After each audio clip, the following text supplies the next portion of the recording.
Okay, welcome to today's class on Google Apps. This is Wednesday, October what? 7th. Correct, October 7th, 2015. We are here in, is this Henderson or Las Vegas? Las Vegas. Okay, we're here in Las Vegas at the Southern Nevada Regional Housing Authority Youth One-Stop Affiliate. Okay, and today we're talking Google Apps. We're going to be talking about YouTube. But before we do that, so is that this one you're listening to? Yeah, It it's sounds like my voice. Okay,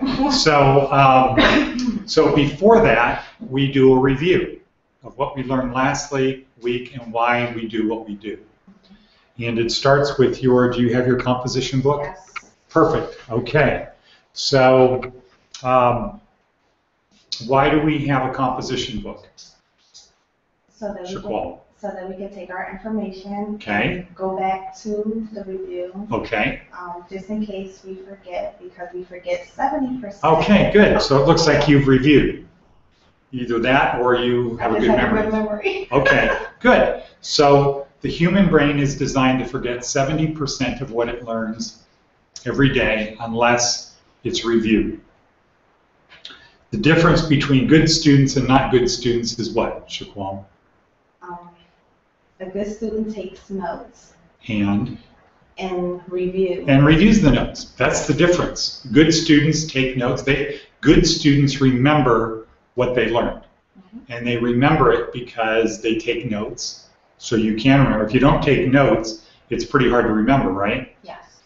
So they take notes and then they review it. Because the way our brain works is we have these things in cells called, do you know what they're called? Certain type of cell in our brain. Okay, so the synapse is part of the thing, but we have neurons. Yeah, we have neurons in our brain that look like trees. And do you know how many neurons are in the average person's brain? Billions. Billions, okay. 80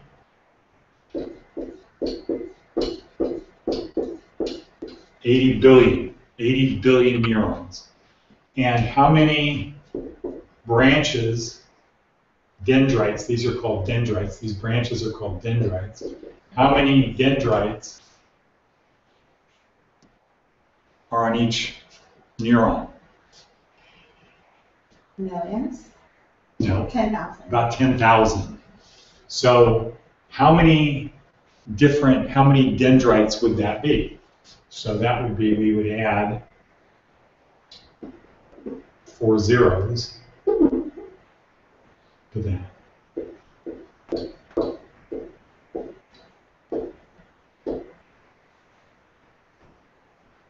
So that's about 800 trillion different combinations, different connections.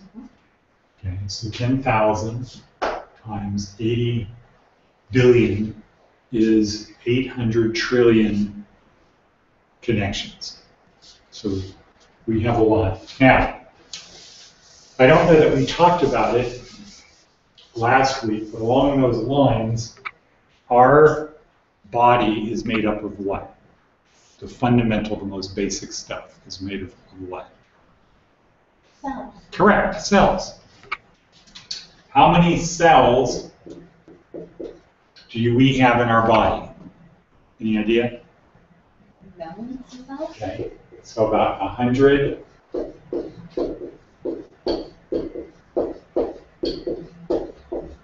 About 100 trillion. How many of those cells do you think are conscious?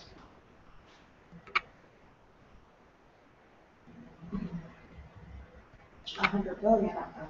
Okay. 0. 0 of them are conscious. They're just little robots. Okay. How many of them do you think know who you are? Of the cells in your body? None of them. And how many do you think care? None. They don't care. So one of the big things that we're studying at the school right now is, where does consciousness come from? if we're made up of 100 trillion cells, little robots, and none of them is conscious, none of them knows us, none of them care who we are, where does consciousness come from? Okay, so somehow those 80 billion neurons and their connections, consciousness comes from that somehow. We don't know. But what we do know is the brain is designed to take in a lot of information from where? Where do we get information from that comes into our brain? Our senses? Yeah, exactly. From our senses, sight, sound, touch, smell. I think at Stanford they say there's 12 senses now, not 5. But they come from these senses, and then our brain processes them. And we have the ability to imagine things, to remember things, to anticipate things. We have the ability to be creative. All of this stuff happens in our brain. But it's not designed to be like a hard drive, that everything we see we're going to remember, everything we smell, everything we touch, everything we hear, everything we taste. Our brains are not designed to store all of that information. So 70% of what we experience just goes right through. It's not remembered at all, because we don't need to remember it. The challenge is, how does your brain know which stuff to remember? Okay, that's the challenge. Is how does your brain know, I don't need to know that, but I do need to know this? One way is by repetition. If you keep doing something over and over, your brain is going to basically say, aha, I've already done this before. Maybe, or it seems like I've done this before, maybe I should remember it. I should store it somehow. So naturally, our brains are designed to remember things that we do repetitively. And the way our connectome works, I mean, the neurons in our brain work, is if you go up to a piano and you push this key and that key, and then I say, okay, now do those same 2 keys again, this key and that key, those connections of your neurons get used to doing that. And the connection gets better and stronger and faster and everything else. So it gets easy for your brain to do things over and over that you always do. So our brains are designed to remember things that we do repetitively. And they're designed to do it so well that eventually you don't even need to think about it. Like, let's say driving, right? When you're driving now, you probably don't think about how hard to push on the gas pedal. You just know. Okay? Your brain is already doing this calculation in your head of how many cars are there, how fast is traffic going, how fast am I supposed to be going, and your foot just automatically does it, and you're talking to somebody on the phone, and you're accelerating, getting on the freeway. So that's when we get very good. Our brains can just go on autopilot. A bad example of autopilot is television, or when you watch a movie, because we then train our brain, I don't need to remember this, I just need to enjoy it. I don't need to remember anything good. Have you ever caught yourself watching a TV show or a movie and you say, oh, I want to remember that? You never do that? That was funny, I need to remember that. Well, yeah, but you forget. Well, yeah, you tend to forget. But do you ever catch yourself saying, oh, I want to remember that?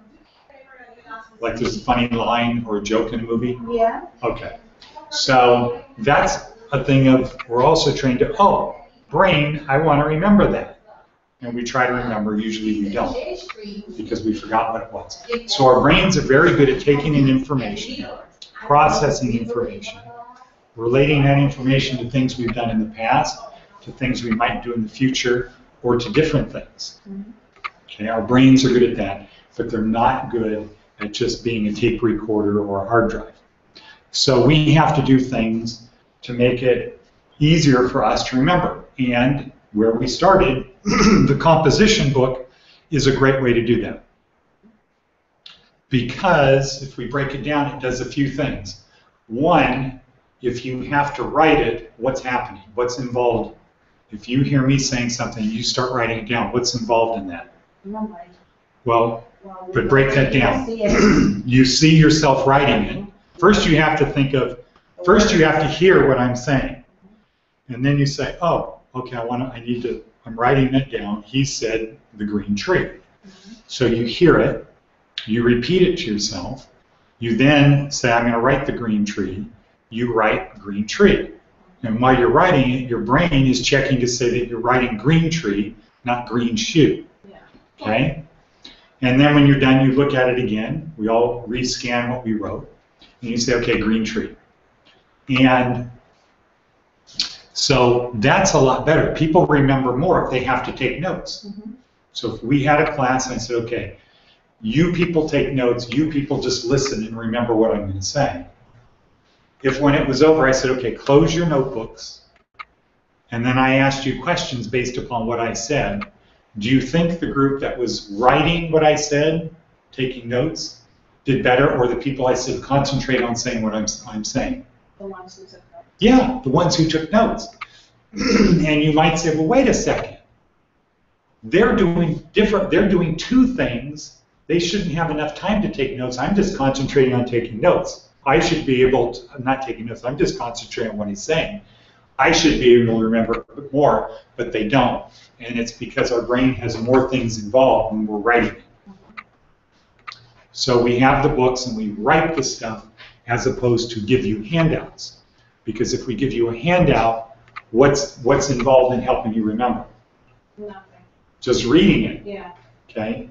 You might hear me say it, you might read it, but if I give you the handout while I'm talking, what really happens? What do you remember? You handed the paper. Okay. You're reading what's written on the paper, but you're not writing it out and remembering the words. Right, but what's actually going to happen is you're going to remember less because your brain is going to be trying to say, well, do I read what's on the paper or do I listen to him?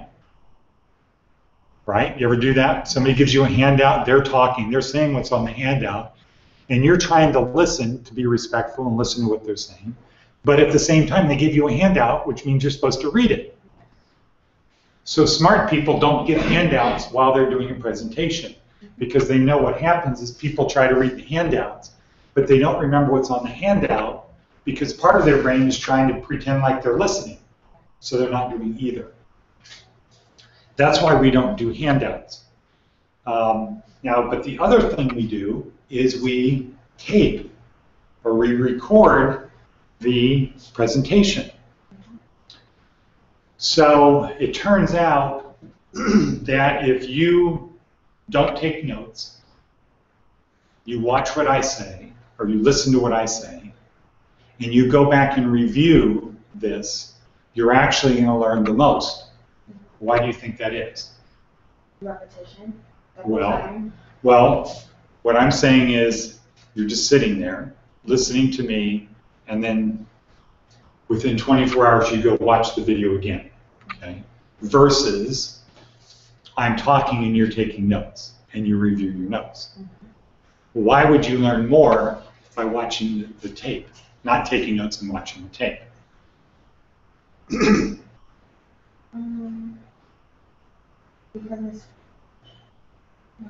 Okay, that's a good answer. So let's break it down. When you're taking notes and you read your notes, what are you mostly going to remember? The notes that you took. Now you'll remember stuff around the notes, like, oh yeah, I remember when he said this, he was standing over there. Or he also said this, but I didn't have time to write it down, or whatever. You'll also get a little bit more than what you actually wrote, but it's mainly what you wrote. Now, if you're sitting there paying attention, and then you watch the video within 24 hours, you're going to remember more because you're going to be seeing the whole thing over again. Whereas when you review your notes, what are you reviewing? What you wrote. And you're going to remember the stuff around your notes. There's a little bit of stuff that are around them, thoughts that you had while you were taking the notes, or other things that were said that you didn't have time to write. You'll remember those, but you won't remember every word of the whole video. And so our brains sometimes work like this. We remember this block of stuff. We have a gap, and we remember this stuff, but we don't write this down. So you're taking notes. I write this. Oh, I didn't have time. I write this. I didn't have time to write the next thing, I write this. Well, when you review your notes, you can often fill this in if you do it within 24 hours. I was writing this, I didn't get enough time, then he said this, oh yeah, he said this in the middle, I can fill that in. When you watch the video again, before you watch the video, you're going to remember less than if you had notes. You'll remember less than if you had notes. There'll be bigger gaps. If you just watch me and you're not taking notes, you're going to remember less than if you took notes. But what happens is, if you watch the video, this other information you remember. And so the gaps get a lot smaller. Okay? So here, we want you to remember what we say, or me, what I say. At the school, our whole purpose is you have to remember what you learned, because if you don't remember it, what's the value? Nothing. Very little. Very little. And on the other hand, if you remember it but you can't communicate, what's the value? Nothing. Very little. Okay, very little. Unless you happen to be somebody who's working in a place by themselves and there's you have no contact with anyone else. So, why do we care about memory? Because it can be important information that you can use now or later. Okay. All right. Good answer. And why should we care whether you remember? Why should I care whether you remember?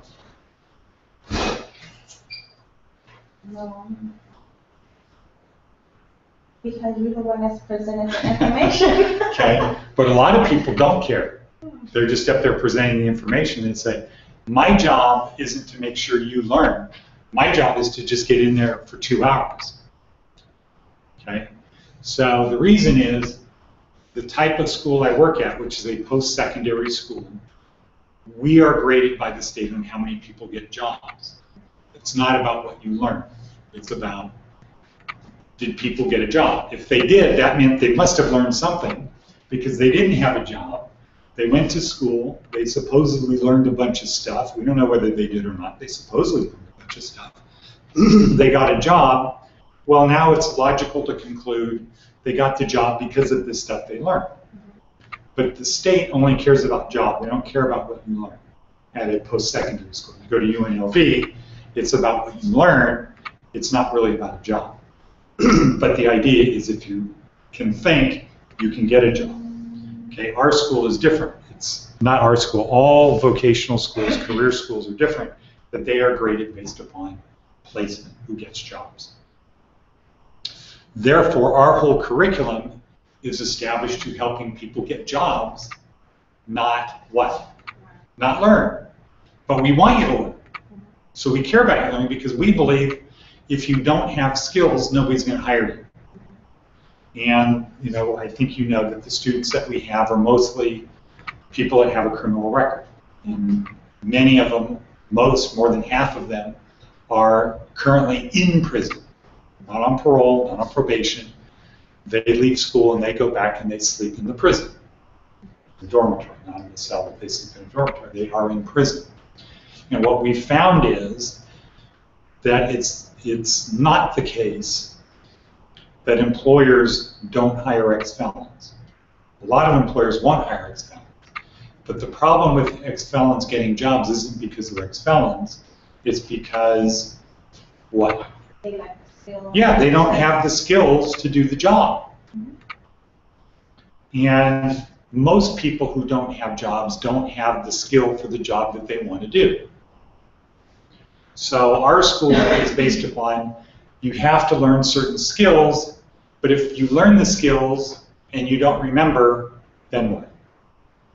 It's pointless. It's, yeah. It's helpless. Yeah.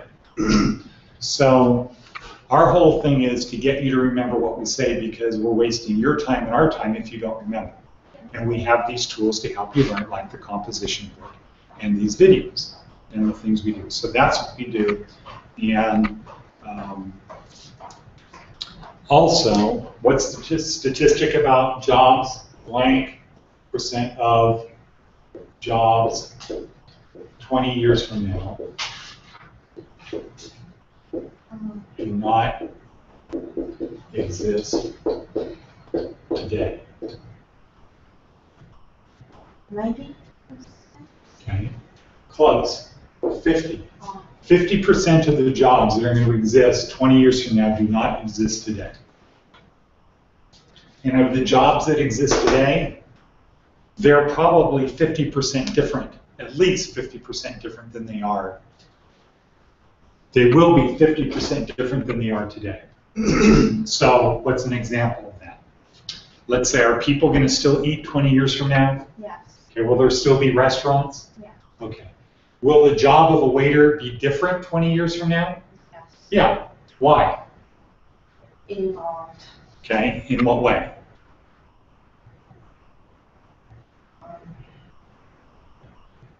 Computer-wise? Yeah, probably. Maybe a robot or something? Well, no, probably if you're a waiter in a restaurant, you might not need to have these fancy menus. Yeah. Okay, why? Or the fancy menus might be very different. You know, what's the good thing about a fancy menu when you go into a restaurant? What's the good part about it? Yeah, looks good. What's the bad part about it? Maybe in a different language. Okay, let's say it's not in a different language. Yeah. Say it's not in French.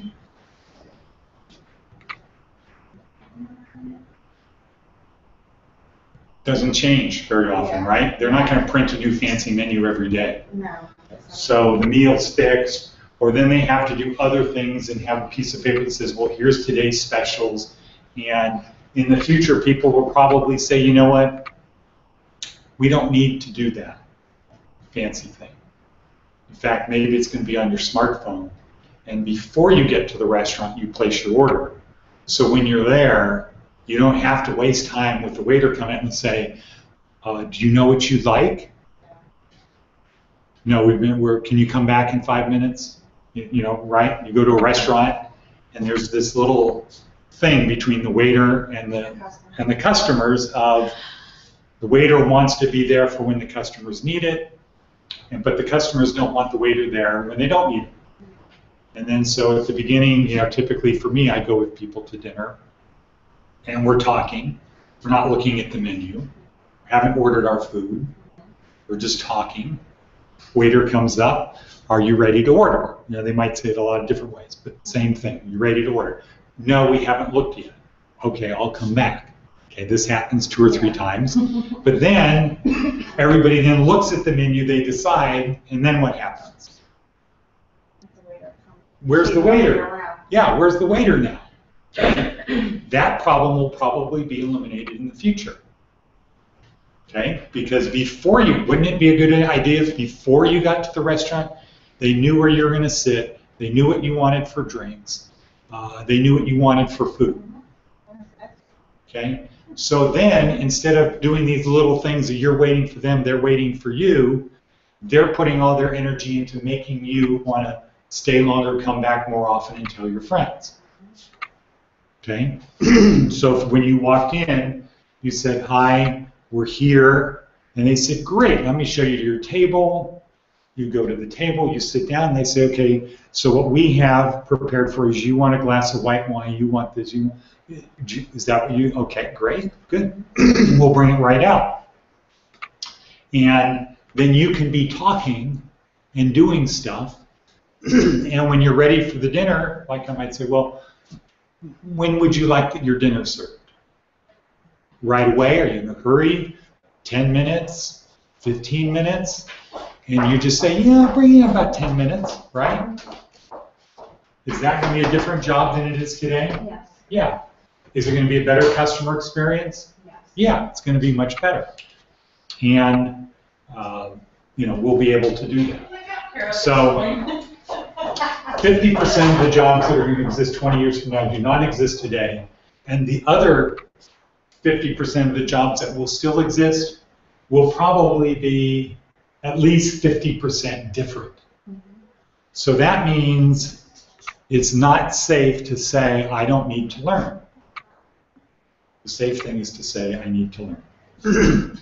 And so at our school, our job is to help people get marketable skills.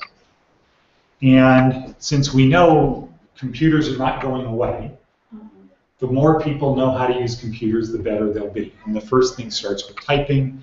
And so we spend an hour a day typing, half an hour doing regular typing and half an hour doing 10-key. Because if you work in retail, what kind of computer do you use most of the time? Yeah, POS system, right? And you're not using two hands, you're using one hand, and you need to know how to push buttons and feel very comfortable doing it. And it also helps when you're getting the job if you say, I know 10-key, and then they see you in the store and you're very confident using that as opposed to,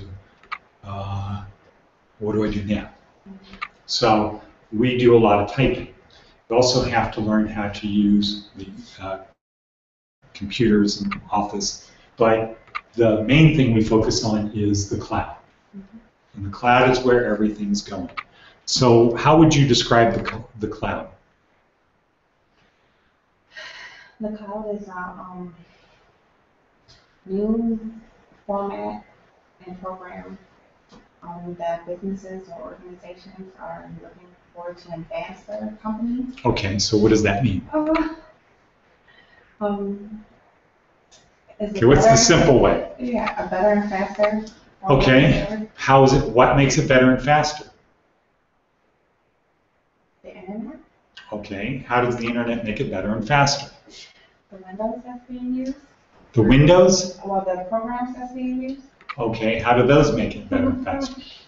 See, this is what happens when you go to law school. Okay, so here's the simple thing. Here's the simple way to describe the cloud. The cloud is better than before because now things are stored remotely, or the better way to say it is because now you don't need to have stuff stored on your computer. So in the old days, if you wanted to have Windows, Microsoft, not Windows, Office, where was that stored? Yeah, floppy, then hard drive, okay? And so so your information was on your computer. But it was kind of hard to lug around these big computers, so they came out with another type of computer called what? Laptop. And stuff was stored on your laptop. And if you wanted to exchange information with somebody, how did you originally do it? Like 20 years ago. With a floppy disk, okay? Or a tape drive. But you did it with here's the disk I have on that. Then the disks got smaller and they turned into what? Yeah, okay? Thumb drives, whatever. Zip, thumb drive, flash drive. They turned into those little things. And, you know, that was okay, but you had to have a computer, you had to have your thing, you couldn't update it. How would you add information to your thumb drive? You go to somebody else's computer, you've got the program, they have their program, but it's just there, no internet. Okay, then the internet came out, and what people were able to do was to, instead of having a thumb drive, you just have it, you can email it to somebody or email it to yourself. But then when the internet speeds got fast enough, you didn't even need to have the program on your computer. The only good thing, you can't get really too long. And that program was stored where?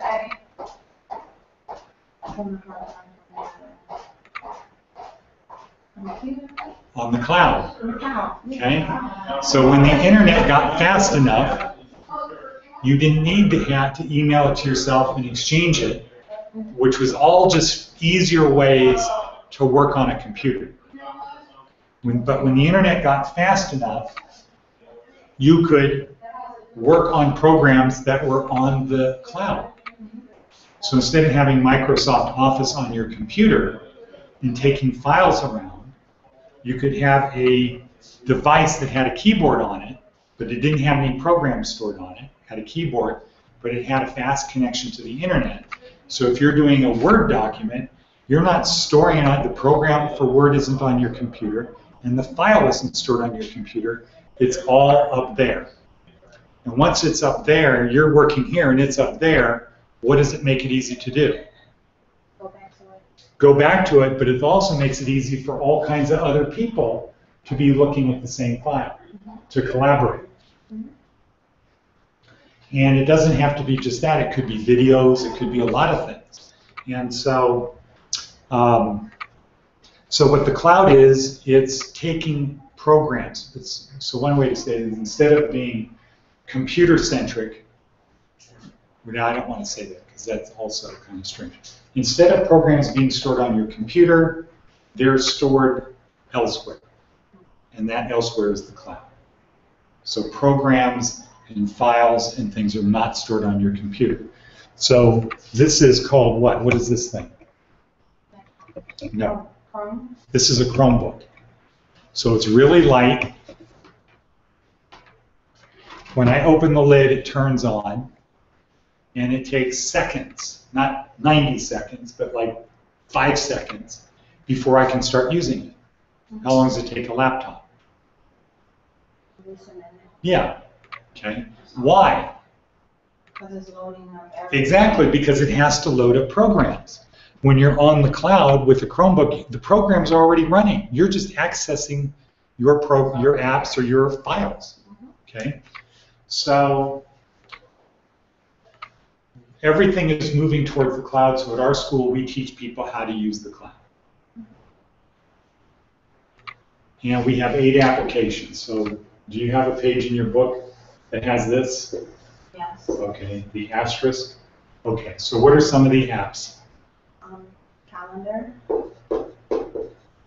YouTube. Okay, I'm going to put YouTube up here on top because that's what we're doing today. YouTube, calendar, Maps. maps. Okay, Google Plus. okay, Chrome. yep, Gmail. okay, Voice. yep, And Drive. Drive. Good. And then what else? What was the next step we did once we had that?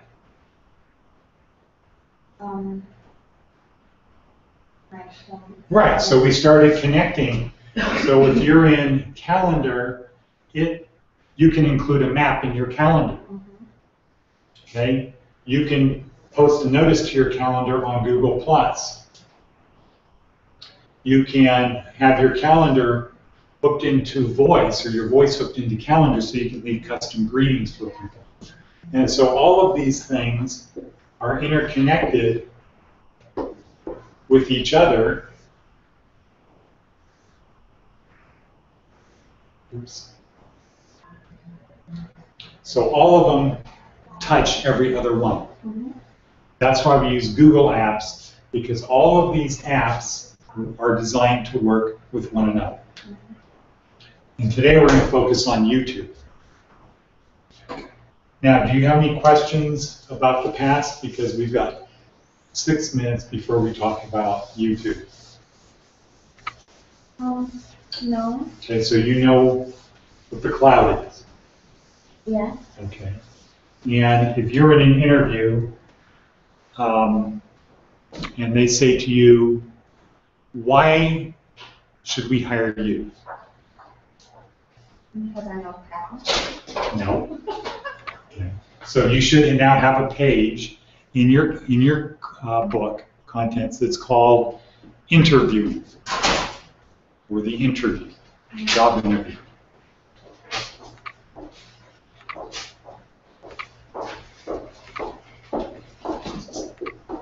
And then number 1, right? Never underestimate your craft.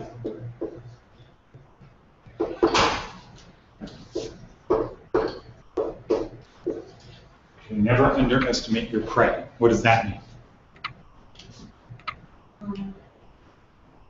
It looks going to be deceiving. No. Okay. If I say prey, what does that imply?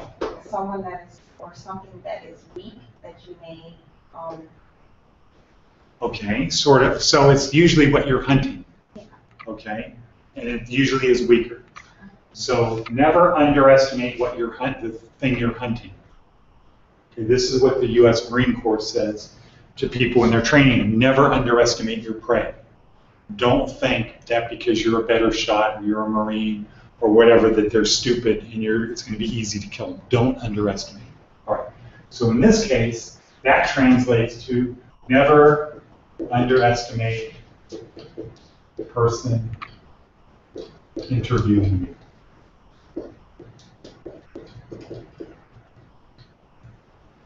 Okay. So that leads to number 2, which is never start a relationship on a lie. Don't start a relationship on a lie. So if you don't underestimate the person interviewing you, you don't start out. You never want to start a relationship on a lie. If you're looking for a job and you're sending out 10 resumes for a day, and they say, Shaqual, are you looking for work anywhere else? Yes. Okay. Now, what's the problem of that? If you say yes. That you may not be interested. Yeah, you probably won't get the job. Yeah. But it depends on what other places you're looking, how many. But if you say, oh man, I'm working so hard to get a job, I'm sending out 10 resumes a day. I'm sending to every possible place I can. Where? Oh, I'm sending to beauty parlors, gas stations, convenience stores, bars, pizza parlors, nail salons. In other words, all over the board. They're going to quickly get that all you care about is a job. You don't care about them. You care about a job. And so the only way you get a job if you're that person is if everyone else is worse. But the first person who comes up and convinces them they really want to work there, and they're not going to quit the second something better comes along, or they're not going to quit the second they get upset that their boss says something to them they didn't like, that's the person who always gets the job. So never underestimate the person you're interviewing, which means they might seem dumb, but they're in that position, and they have to be pretty smart to be in that position. So they're trying to figure out, are you telling the truth? So how does the interview process work? Usually you send in your resume electronically, mainly today. Somebody reads it, and if they like it, they call you, right? And then what's the purpose of the interview? If they like your resume, why even meet you? The person with the resume, face-to-face. To see if, are you the person on this resume? Okay, your resume looks good. Are you that person? Now that's the first level, but I'm interviewing 10 people. So if you're that person and 8 of these other people's resumes, that's that person, well, which person do we like best? Which one do we think is the best fit? But the first step they're trying to figure out is, are you the person whose thing I'm reading? Okay. So some of the things they'll say is, are you looking somewhere else? Another thing they might say is, tell me about this job here, the second job. Now, what should you do when they say, tell me about when you worked at, what's the last place you worked? Let them know about. No, tell me the name of the last place you worked. Oh, in Paris, Davidoff cigars. Okay, all right. So they say, tell me about working at the Paris. It was interesting, met nice people. Okay, so you're saying that they're reading your thing, and then he says, well, it doesn't say that here. Now what do? That's not what it says here.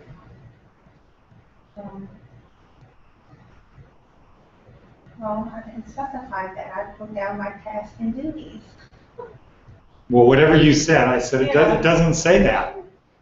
Okay, now that is a trick that these people use, because a lot of people have other people write their resumes, right? Have you seen this resume writing things? A lot of people have other people write their resumes. So one way, if I'm trying to figure out, is this you? Part of is this you is, did you write it?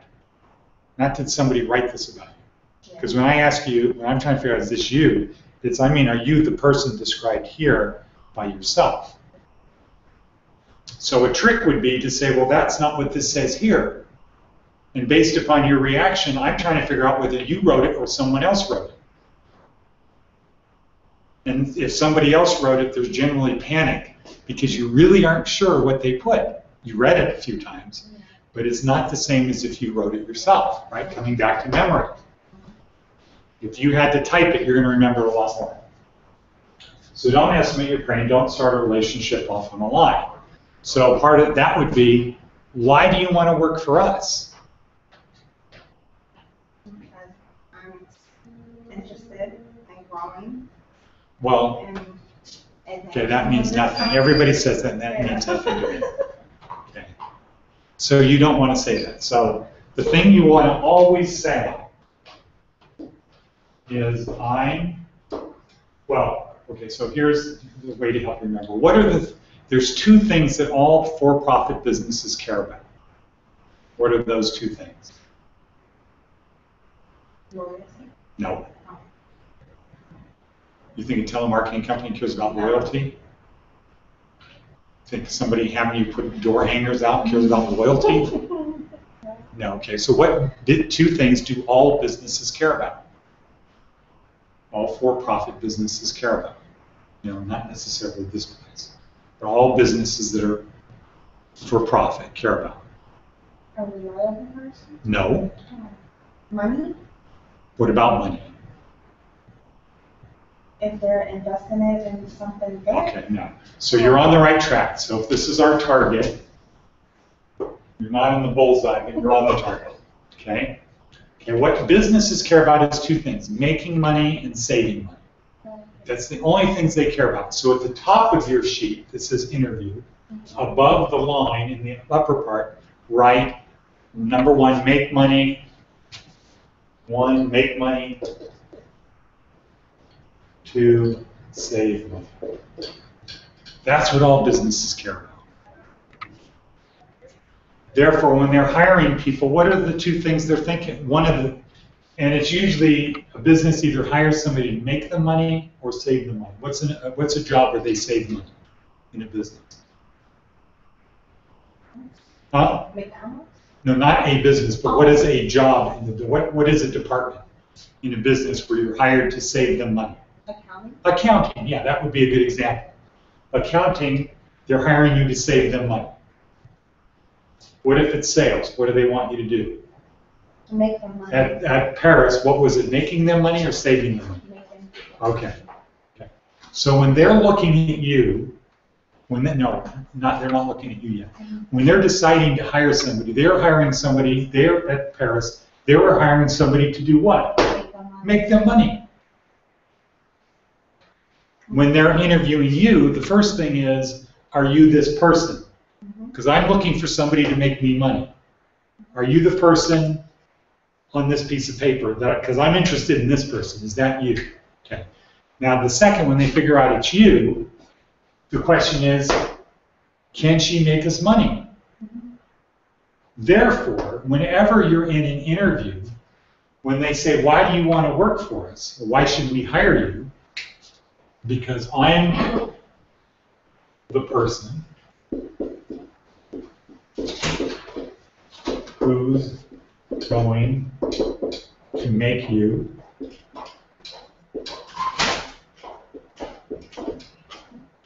more money. You know, some way to say it, I'm going to make you more money than anyone else applying for this job. Now, you have to have the guts to say that. Most people are afraid to say that. So if 10 people are going in for an interview, and when they ask everybody the same question, why should we hire you? If one person says, because I'm going to make you more money than anyone else, and everyone else is afraid to say that, what's going to happen to that one person? If everyone is equal except the answer to that question. They're going to give the shot because they were bold, they were upfront. And they get it. Yeah. You're only hiring me to make you money. Yeah. I get it. I'm not stupid. I don't think that you're going to hire me because I say I'm loyal. You're going to hire me because you believe I'm going to make you more money than anyone else.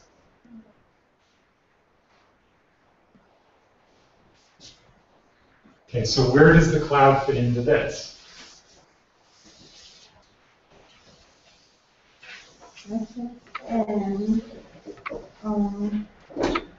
What can the cloud do for businesses?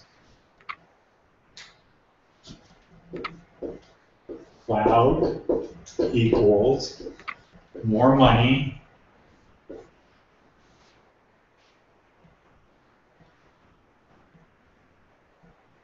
and more customers. Okay, that's what the cloud does. It's actually not, that's not good for much. Cloud is more customers plus a greater experience, customer experience,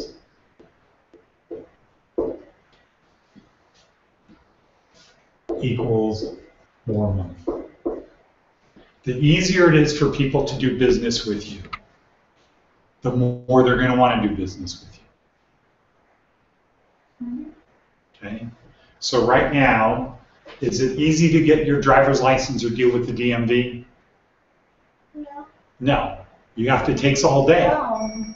You go in there, and what happens now? And you wait. Well, they don't even want you to wait anymore. They get your phone number and they say, we'll text you. Yeah, come back. Okay? I had to do this recently, and I got there at about 11. I gave them my thing. They said, it's you're 200 people away. You should be in about 3 hours. 4 hours later, I got a text that says, you're 30 minutes away. Come back. I went back. This is the one in Henderson. I went back, and then how long did I wait? Almost 2 more hours. I got out of there after 5 o'clock. If there was another way, would I use the DMV if there was a different way? Yes. No. No, I would not use the DMV. I would always choose to do it where I have a better customer experience. Okay? They're a monopoly. They don't care. If you put one other DMV thing out there, the employees probably won't care. They'll say, wow, God, I'm glad that new DMV thing opened up. Yeah, boy, I don't have to work as hard. Then when they start laying people off, what are they going to say? I'm screwed because I haven't been somebody working hard. I haven't been earning my money. Every time life gets easier, my life gets easier. I'm not pushing it. So anyway, businesses are looking for people who make them money, who save them. The cloud is a great way to get new customers and provide a better customer experience. So at our school, we teach people the cloud because nobody knows how to use the cloud now. Now, think of that. Think of all the cloud apps that we teach, that list that we have. Which app do you think is the most, will become the most important to helping you get a job in the future?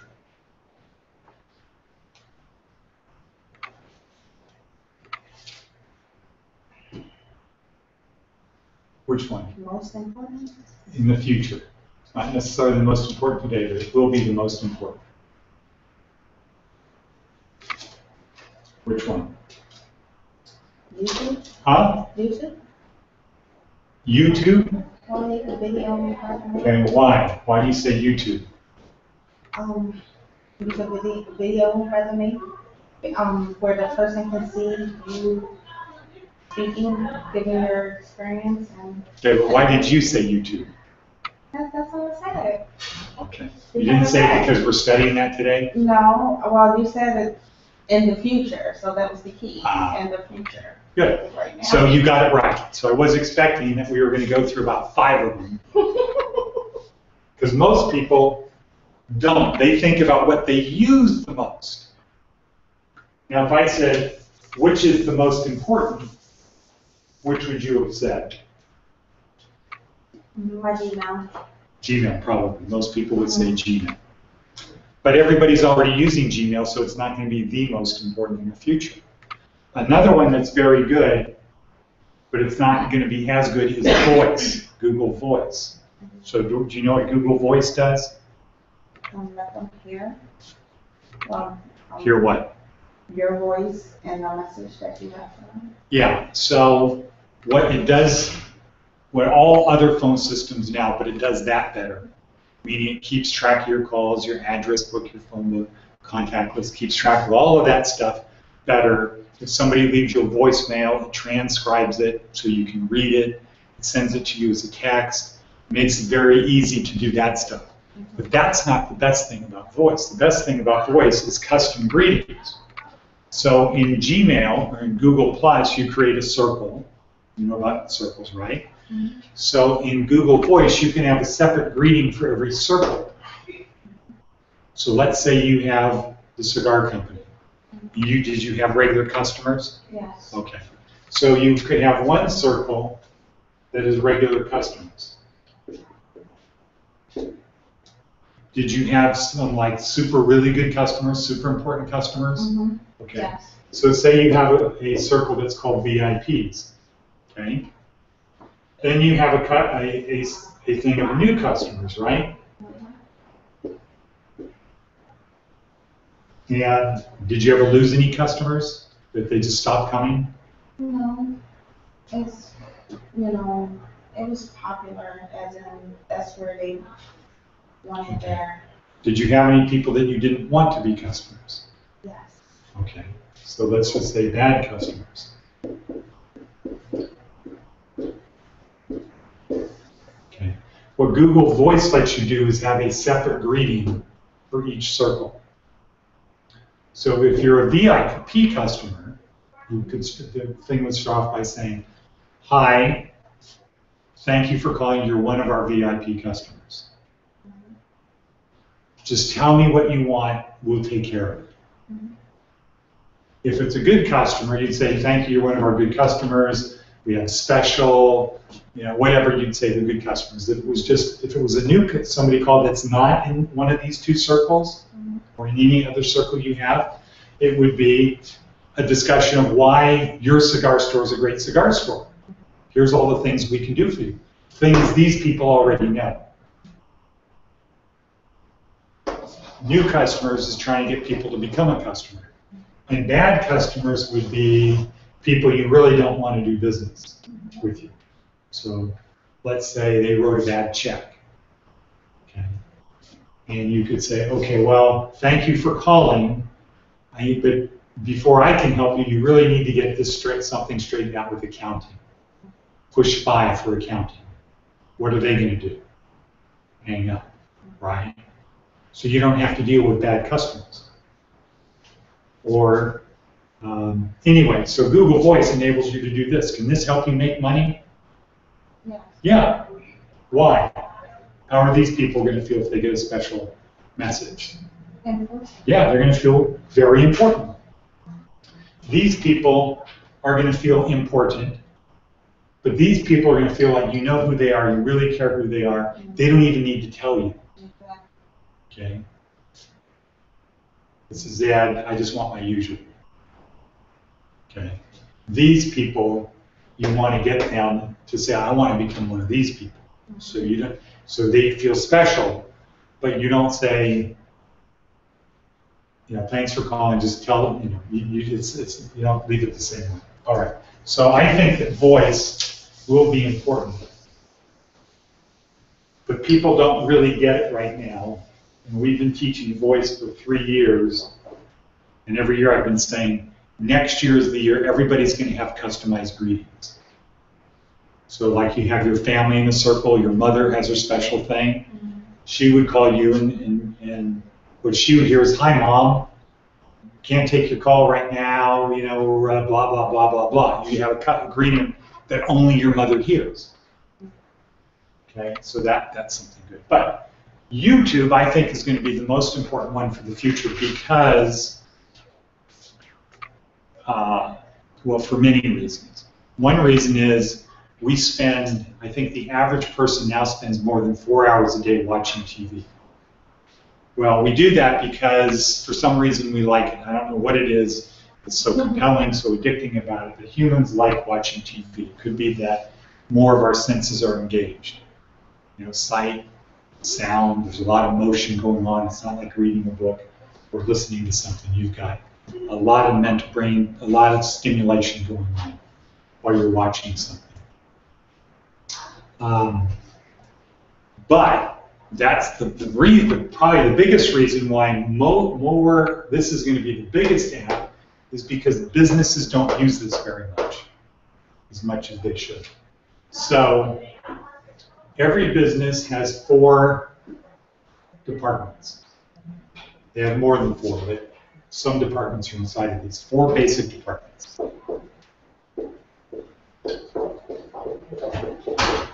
They're admin, administration, operations,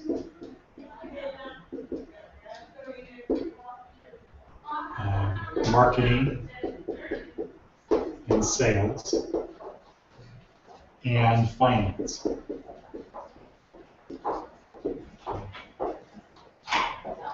So if we are selling cigars at Paris, what is the operation of selling cigars at Paris? Sales. Selling cigars at Paris, selling cigars, right? And marketing, brand. Well, at Paris, the business is selling cigars, right? Yes. Okay, that's the operations. The business is a cigar stand of sorts, okay? If I have a pizza parlor, what are the operations of a pizza parlor? Selling the pizza. Making pizzas, right, okay? Now, so the operations, it's easy. It's what does the business do? Okay. What is administration? What is their job? To administer, Okay, don't use the word in the definition. What would it be? What does administration do? give the necessary tools or knowledge for. Okay. They enable these people to do their job. They do everything for these people to do their job. So let's say at a pizza parlor, the guy who makes the pizzas, I say to him, well, what do you need in order to make pizzas? He said, well, I need a building. I need an oven. I need shelves. I need counters. I need this. I need product. That's what I need before. If you want me to make pizzas, here's all the stuff I need to make pizzas. The administrative people make sure he has what he needs to be able to do the operations. I need helpers. Well, administration has to what? Hire them and make sure they get paid. HR. Okay. Well, we need a business permit. We need a license. Okay. Who does that? Administration. HR, insurance, paying for the bill, all that, that's administration. That's all the things that these people need. Which department of these two is responsible for fixing the pizza oven if it breaks? No. Good guess. Administration. Because he'll usually say, get these people to come, get them out here. Or if it's a small pizza parlor, he might do it.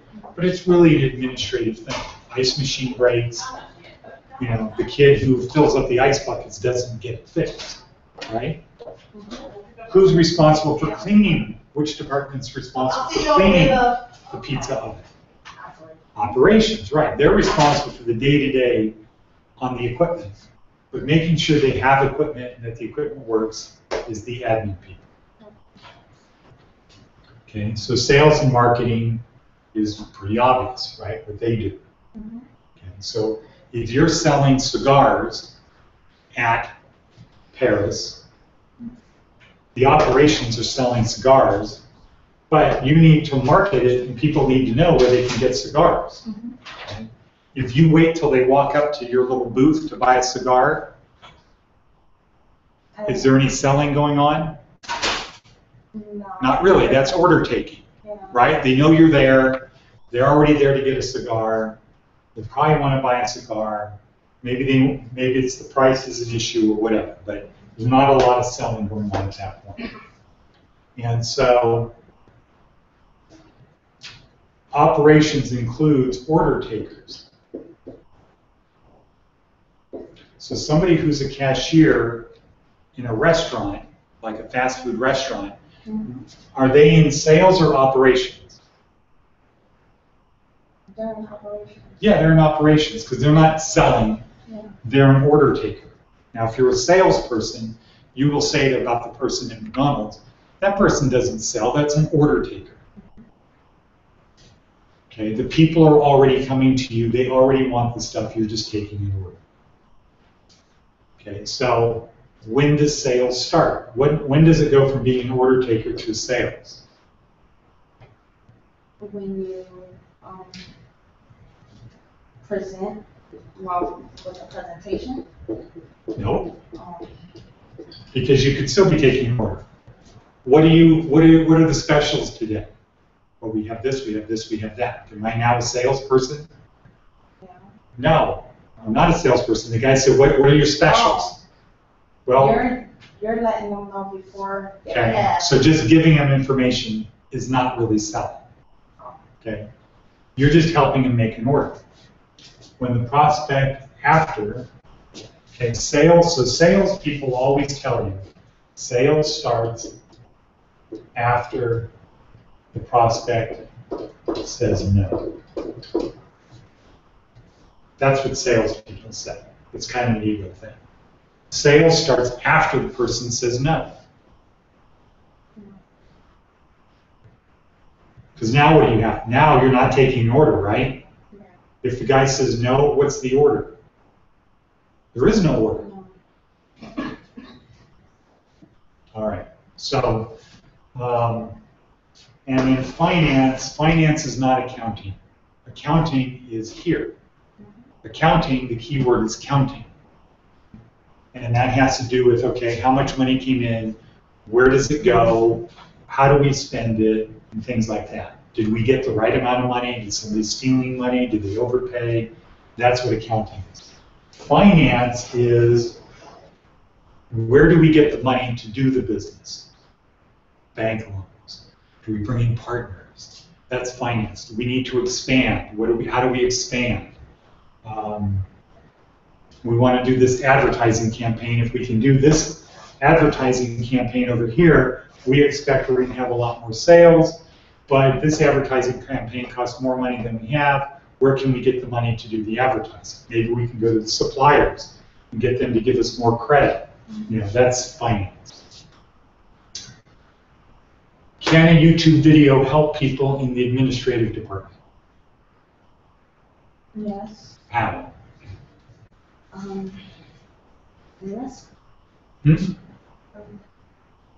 Less paperwork.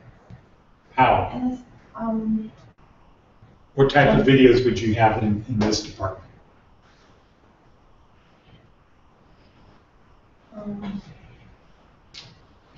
Requests. Let's say you have a training video, right? In administration, you have a training video. Here's how we do it.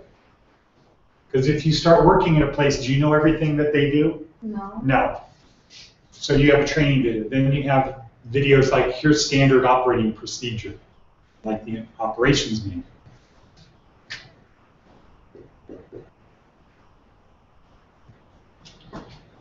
You might have an informational video, info.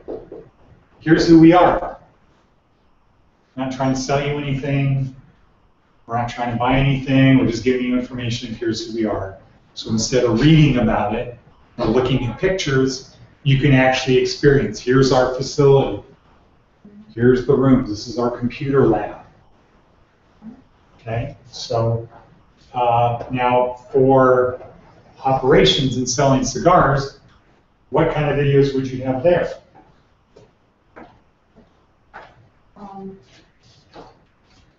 How they're made. Okay. Okay. So yeah. Training video, right? Training. Okay. So a training video, which could include the history of the product, right? Where does our tobacco come from? Where do the cigars come from? What's the history of the company? Mainly training people how to do their job. Here's how the cash register works, right? Here's how we keep track of the cigars so we don't lose any. Here's how we take care of the cigars so they don't get ruined, right? Humidor type thing. Okay, what about marketing and sales? Could there be any videos there? Yes. Like what? How to get the product out there, how to approach the customer. Okay, so training, Training. sales training, and sales videos.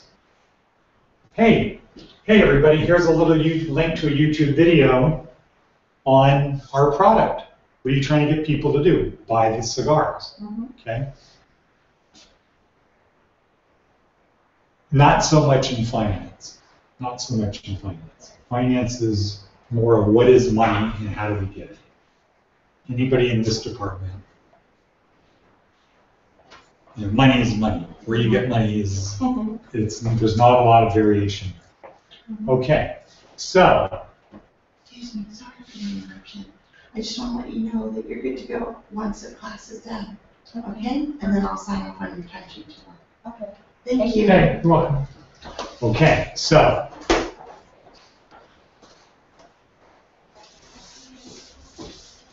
How many videos did they have that you had to do for the Paris? Did you have to do any for Paris? No. Okay, now how about for the cigar stand? None. None. Okay. Could they have used any? Yes. Yeah, absolutely. The more you know about the product, the easier it is for you to be to sell it. Okay, so the reality is today, most people don't have videos, but what we saw is 3 of the 4 departments in a company could have multiple videos. So if you're in an interview and you're talking about how I can make you money or save you money, you know, an approach would be, why should I hire you? Because I'm going to make you more money than anyone else. Oh yeah, I know. Well, this stuff here that I'm interviewing for, you know, that's easy. I can do that. That's easy. But in addition to that, I can help you get to the cloud. Huh, what does that mean? Well, I mean, there's a lot of things, but I'll just talk about one for right now, and that's YouTube. I went on before I came to the interview as part of my employment planning workshop. I went and went on YouTube to see what videos you have. You do a pretty good job on videos, or probably you say, yeah, there just really weren't that many good videos.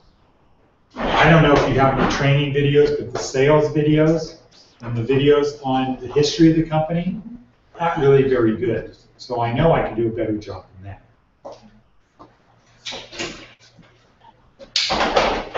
We're off to a mandatory meeting, Okay? so if you wouldn't mind just locking up. Sure. Okay. Just Thanks. shut the door. Yep. Okay. Thank you. You're welcome. So, And we'll start making hardcore phone calls. We're having a ring. Oh, okay. Okay, so we'll start making hardcore phone calls. Great. And just threatening people. yeah, that's what they seem to do in Nevada partners. Yeah, we're gonna have to start doing that. Yeah. If you want our services, you gotta. We gotta fill it, that's what I was just saying. I'm not saying our services. I mean, that's what they are saying. Yeah, if you, yeah. We want us to help you. You got to help yourself. Right, and that's what we're gonna start doing, making it mandatory. I'm really surprised, Shawnee isn't in here. They must have put her on the schedule. Yeah, I think it might be work related because. Yeah, because she is diehard all about these classes. All right, well, thank you. Okay, good night. Okay, so part of the strategy is you go and you do a Google search or YouTube search on what videos do they have. Do they have a lot? And how good are they? You want to talk about how you can do better, how you can make them better. And so training videos, sales videos, standard operating procedure videos are a way for businesses to be better. We all have a meeting to get Okay. to at 3 o'clock. You're just going home when you're done. Okay, yeah. Okay, thank you. So, Now, there's two Whatever departments. fundamental parts of YouTube. Two really fundamental parts of YouTube. What are they? Oh, okay, so. I've So heard it. fundamental. Just think about YouTube. So what are basically the two things you can do The with YouTube? video itself, And what about the video? the details or graphics, the production of it, Okay, so making making, and what? What's the other side of make? If you don't go to YouTube because you make videos, you go to YouTube because you what? watch. Watch, okay? Okay, so the first day we do this, we don't talk about the make part because there's fundamental things you need to do. If you make a video and you don't do these fundamental things on the watch side, you're kind of not you're not doing it right. You're going to have to go back and fix it. So there's three basic parts on YouTube. One is a channel. What is that? What's a channel?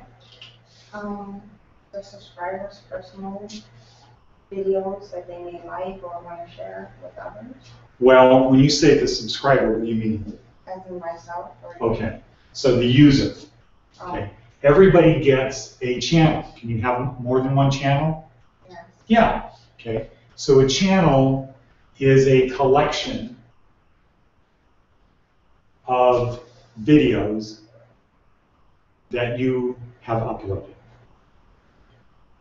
to your account. So one thing you want to do is you want to make sure that you have business and personal. And you don't share, you don't put personal videos on your business channel. Because guess what interviewers are also doing now? They're going on YouTube and they're looking to see what videos you have posted. So if you have a private personal channel, that's good. Then you have your professional. So instead of business, I'll say professional. A professional channel. Okay, so you have channels. And how do you create your first channel? Do a video? No. Your- They give it to you automatically when you get your Gmail account now, today. When you get your Gmail account, you automatically are on YouTube. So you have your own channel. Now you have to set it up. Okay? So you can customize it, kind of like Google Plus. Have you done this on yours? Okay. So first you have channels. Now, what do you do if you see a video you like? A channel you like? You subscribe. You subscribe. So the other part is you have channels and you subscribe to what? Your own channel? You can, no, you don't. Yeah, you don't subscribe to your own channel, you subscribe to other channels, right? So as part of your job search, would you subscribe to the channel of the business you want to hire you? Yes. Of course.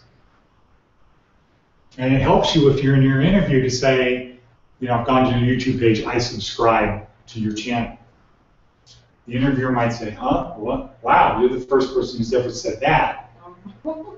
They might be thinking that. They might be thinking, what does that mean? I don't even know. What we have a channel? Your interviewer could be thinking, we have a channel here? I didn't even know that. Wow, you know something I don't know about our business. So you subscribe to other channels. So for work, what channels would you subscribe to? Say you work at Paris, which channels would you subscribe to? Their training channels, Okay, so you would subscribe to the channel of your employer. the other employer training. Okay, their channel. Now the training channels you might not find just on YouTube because they could be just for employees. So this is just going on YouTube. And what channels would you subscribe to?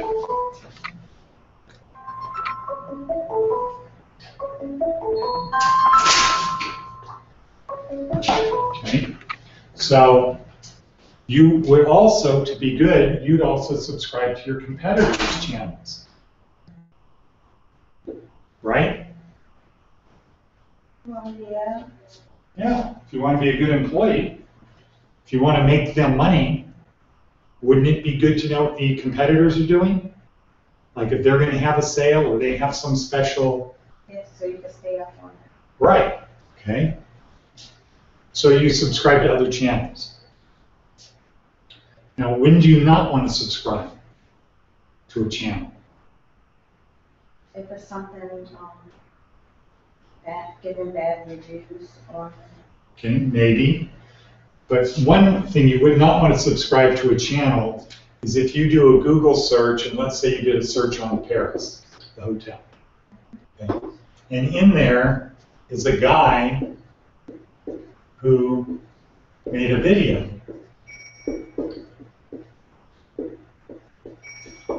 on Paris. Would you want to subscribe to his channel? No. No, because you want to subscribe to the Paris channel, not to the channel of the guy who did a video on Paris. Now, but if you like that channel, if you like that video, what would you do to it? Just like it. Well, you might like it, but what else would you do? Put it under your personal. What does that mean? Your personal what? Your personal, your personal channel, and not your business channel. Okay. No, your channel is your stuff. Oh, well. Now, if you downloaded this video, you could upload it to your channel, because your channel is your collection of stuff. Okay, your videos. What do you do if you find a video you like?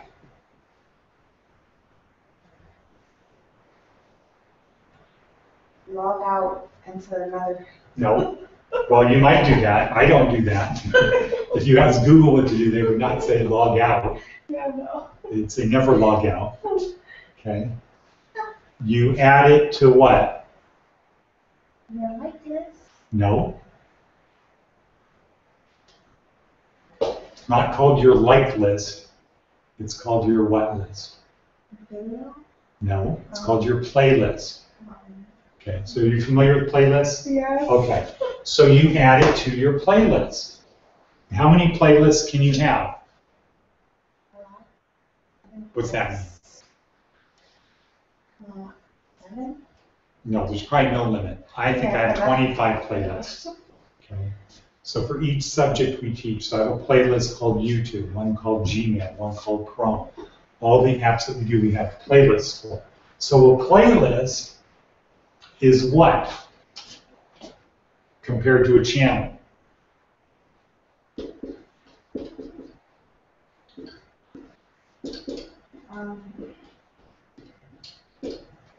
More variety? Okay. A playlist is a collection of videos that other people did. Oh. Okay. It's a group. Now, if you're smart, you have a playlist that might be called Paris.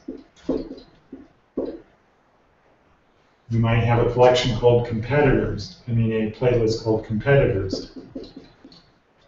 In other words, you don't want to subscribe, or you can't subscribe to a channel. And sometimes you don't want to subscribe to a channel because they could be posting multiple videos every day. So if you subscribe to the Google channel and you turn on notifications, they might send you 5 videos a day, 25 a week.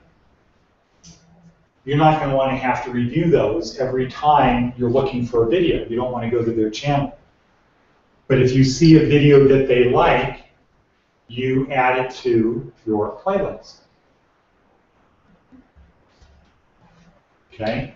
You add it to your playlist.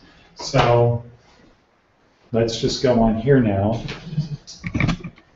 Let's see if I can.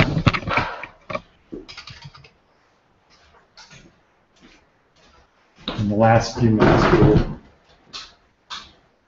do these things.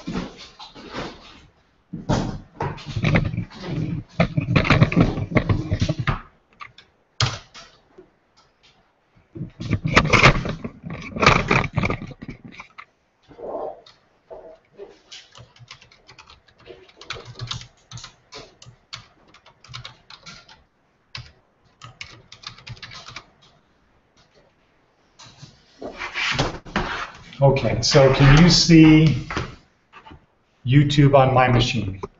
Can you see that? Yeah. Okay. So, am I logged in? No, No. I'm not logged in.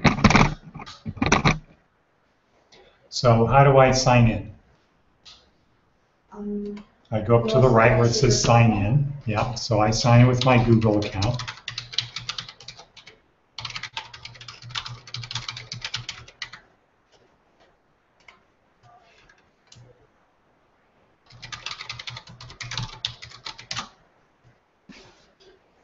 Okay, so I sign in. And now what do I see? Your pages? Yeah, so this is I think this is my dashboard.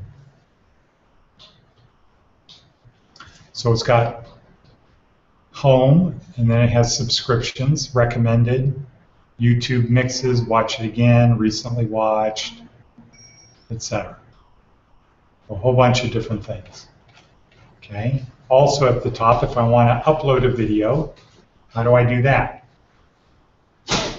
You go to upload? Yeah, I click on upload. Okay, but we're not talking about that today. Now, what if I click on subscriptions? You will click on your subscribe channel. On subscriptions. Right. Okay. But really what I want to do is I want to go to home and I want to look at my channel. So this is what my channel looks like.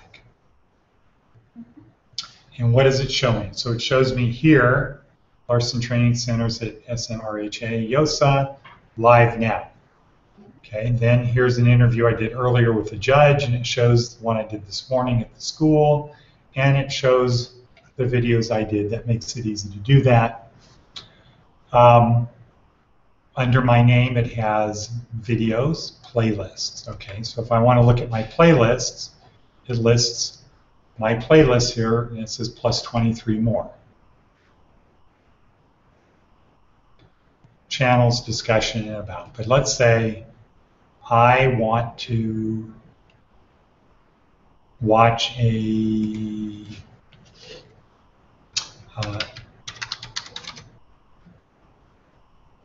is it Davidoff? Davidoff? Okay.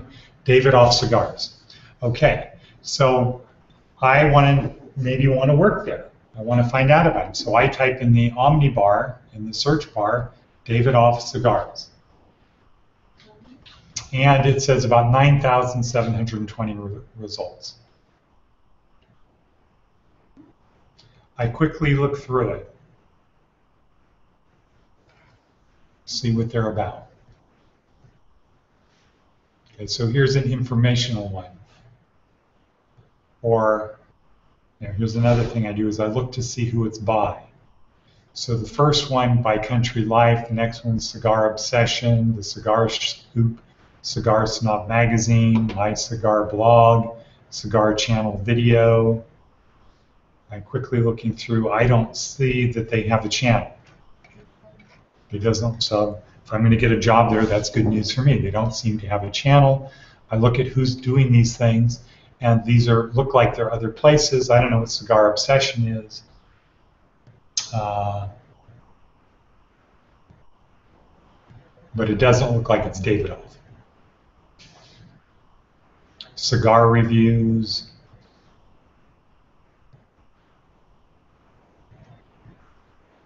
Making a fresh rolled Davidoff Millennial Blend Robusto cigar. I want to filter it here. So I want to go by, sort by, no. Okay, by that. By when it was posted.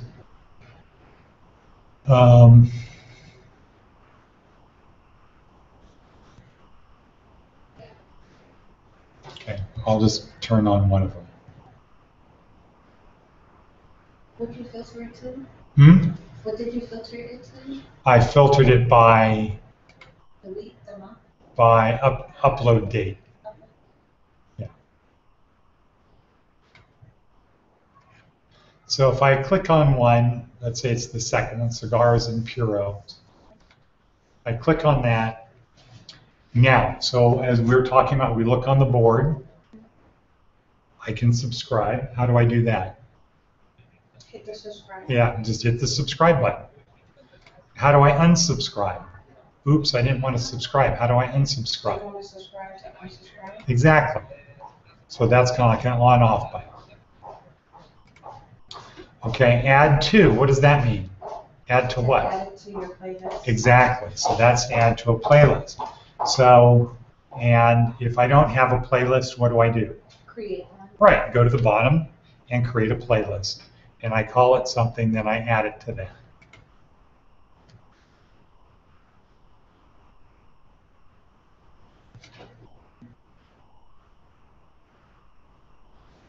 And next to add to, there's a thing that says share. The key thing about share is not that link, it's below the link. And what does it say right below that link that says HTTPS YouTube? What's it say right below that?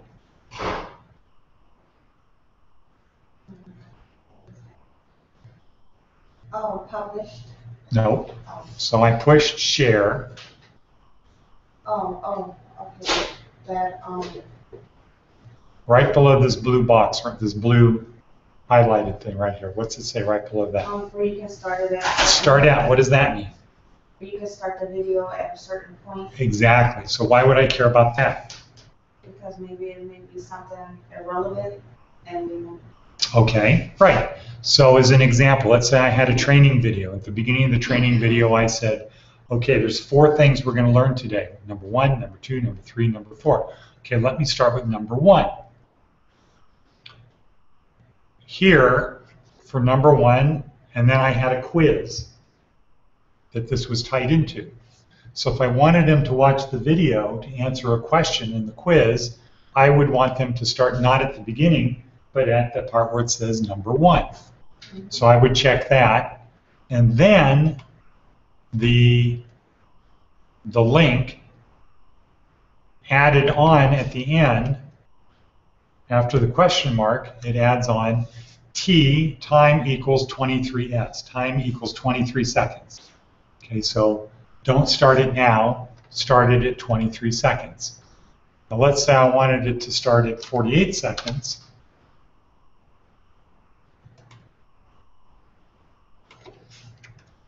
I check the box, or I put 48 seconds in there, I check the box. Now it says T equals 48. So that is an important thing. Now, what we're talking about is watching videos. Most people want to make videos. We're talking about watching videos. And the reason we start with this side is because it doesn't, if you make a video and you can't get people to subscribe to your channel or add your videos to a playlist, what's the point? That's like learning something and forgetting it. The purpose of uploading videos is for people to watch them, right? Yes. Okay. And you don't want people just to watch them, you want them to think that they need to remember them.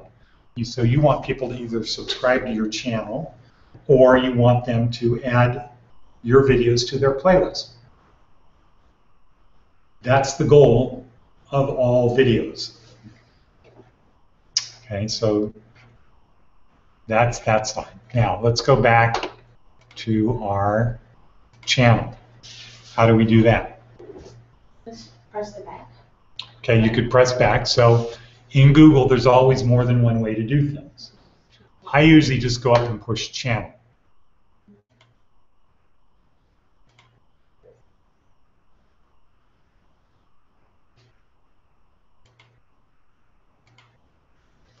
Sorry, I mean my channel. I usually push my channel. Okay.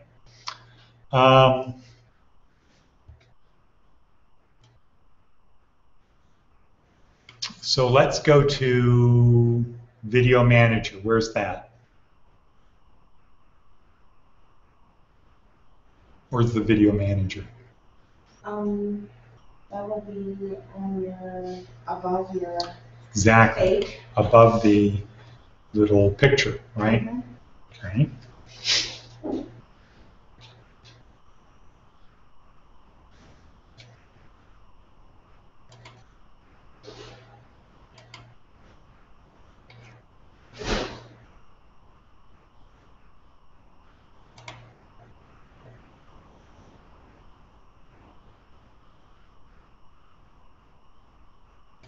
Now over on the left, when I'm on my video manager,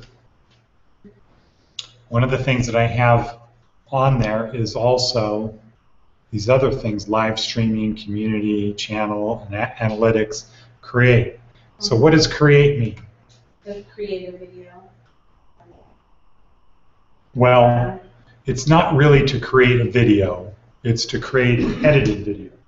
So you start with a raw video, and in create there's two parts, right? So what are those two parts? Audio and Audio library and video editor. okay. So what do we think that the audio library does? What's the purpose of it? Put the video in different ranges. Well, to add audio, to add music. Yeah. So does your page look like this? Okay. So these are different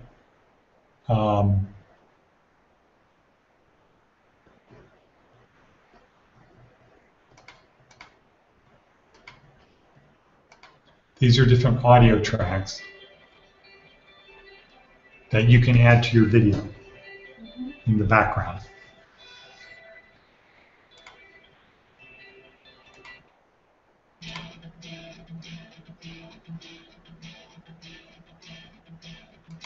All right, so that's just a little thing that's pretty cool. Video editor is really where the action is. Okay, good morning, everyone across the world. Okay, so what does this do?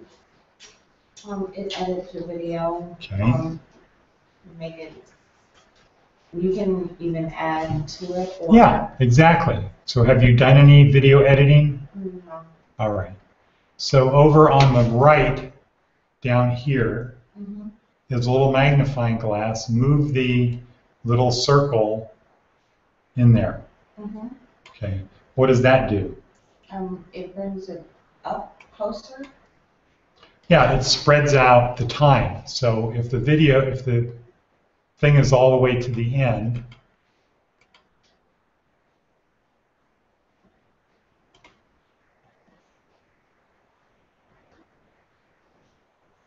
it's the amount of time between each thing is, there's not a lot of places where you can edit, but if you magnify on that, it's drilling down or it's getting it in there. So you've got, I have it set right now so there's 2-second increments between each little section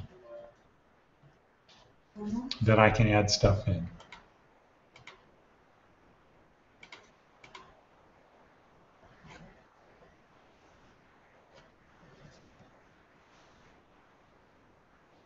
So from here, what can I do? If I'm in my video editing mode, what can I do? You can shorten the video. Okay. You can How do I shorten it? speed it to fit together, or you can shorten it by cutting out a Exactly. particular. Right, exactly. I can cut out stuff that I'm not interested in. Yeah. So if we're doing a YouTube hangout on air, and we're reciting poetry, you make a mistake, I say, okay, start over. What would I cut out for the final video? If you messed up on. Yeah, I cut out the stuff that wasn't good. That would be cut out of the video. So now here's the thing. People who are very good at video editing don't have much good to say about Google's online editor. They use programs that are stored on their hard drive, not generally cloud-based stuff. And what they do is they're comparing a cloud app to something stored on a hard drive, and it's not really a good comparison. This stuff, Google's editing tools enable you to do 90% of what you need to do 90% of the time. Okay?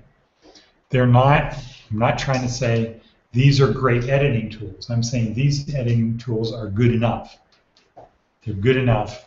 And if you go back, you see somebody who's been editing videos for 10 years, you say, well, what software did you use 10 years ago? This software, the Google software, is better than what they used 10 years ago. It might be better than what they used 5 years ago. Depending upon what they use today, it might be as good as what they use today. So you don't need to feel that the Google editing tools are not good. They're not the best, but they're good enough for virtually any situation. Okay, we have 4 minutes. Now, what do you want to focus on?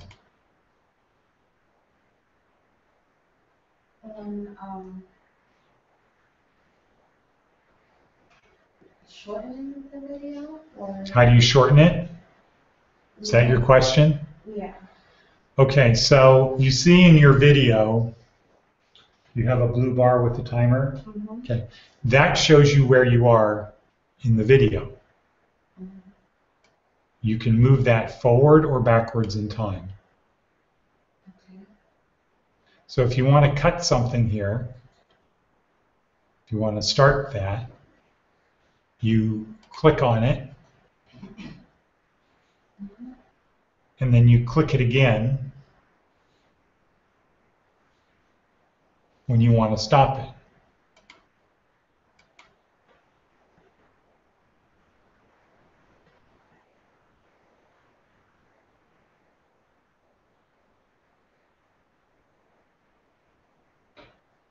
So then I would copy video URL at current time. Where's that? With the little bar, I right click it.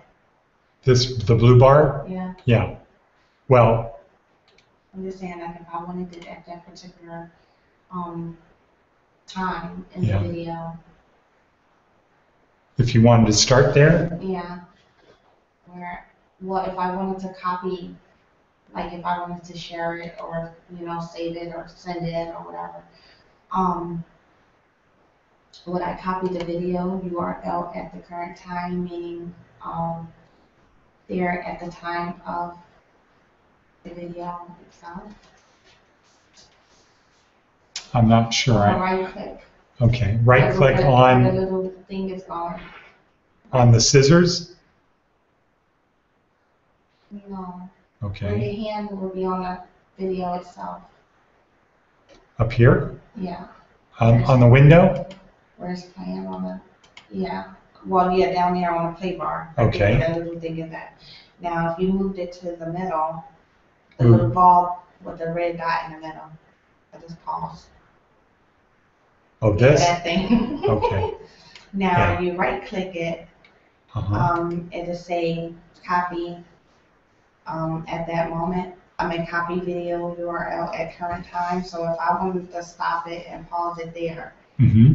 and would I be able to, does that mean copy it there at that current time from a minute or so? Or, Yeah. Okay, on out, On out. meaning the remaining of the video. Okay, so let me see if I got your question straight. Okay, so I'm at 33 minutes and 13 seconds. Uh-huh. I stopped it. I paused the video. Mhm. I right click. Mhm.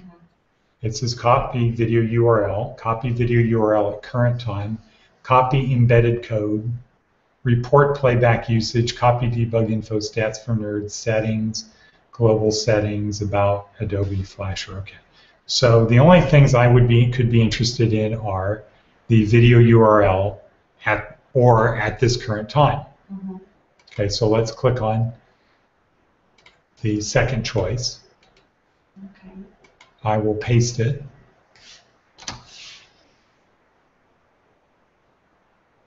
Yeah, and it comes back with an error.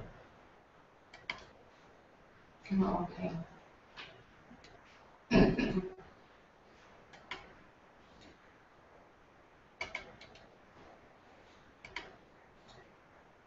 Okay, now this time I don't think it's. Oh.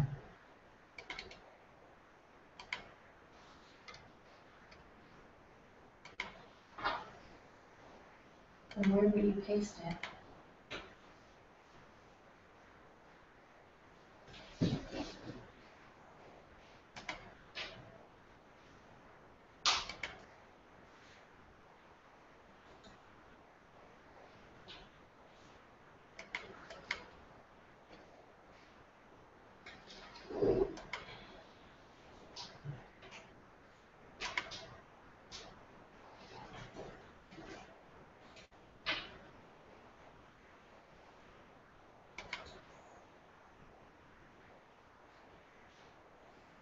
Okay, so you know that when you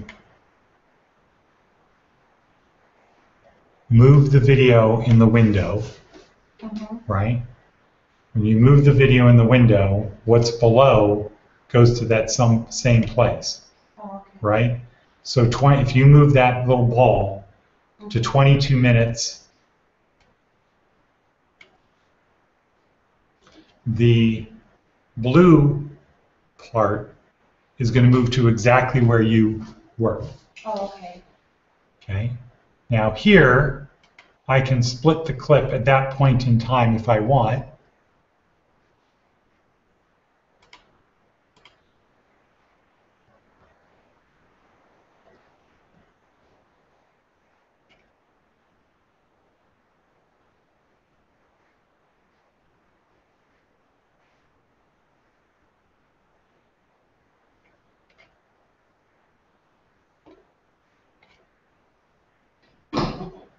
Ooh, it's time. Okay, so. I won't forget this next time. Okay, all right. No, that's okay. I think this was very good. I should have been keeping better track of time.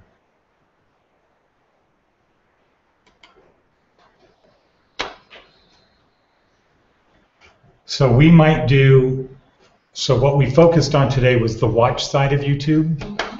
Next week we might do the make side of YouTube. Okay.